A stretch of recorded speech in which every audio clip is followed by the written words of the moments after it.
kai inna lillahi mashin kullum in dai ruwa zai taba ka sai ka ba mutane wahala tun daga can nake turo ka yana bi har ofis kenan ina kai ka ka ki tashi za ka ci uwanka wallahi Allah ya kawo komanda tunda ku irin ku ne mutane ne sun gama shan wahala sun tara kuɗin su sai kiwo kuke bi kuke sace musu baka san waye komanda ba ba yi da sauki na rantsi da Allah ya kawo shi kai wannan mashin Yusuf barka da zuwa komanda Ya.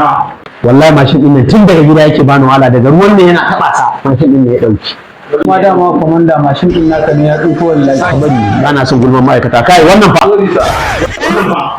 wallahi wannan komanda barawan agwagwa ne wallahi wannan ne wallahi dama su ce hana mata kiwon awagi kenan a gari kai ya sunanka ba magana nake ma ba ana magana kana ji na ba magana komanda yake ma ba Ya sunanka?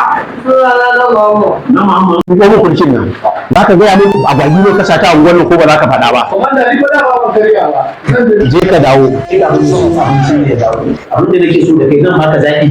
Ko wuce takaicin mashin din nan da nayi tuni a kanka. In yi raga-raga da kai ko kuma mu fitar da kai waje ko wani ruwa ka kawai ya kara taba mun mashin ka tsince duk wanda yake zuwa kan mashin ina kai ya kara taba mun shi.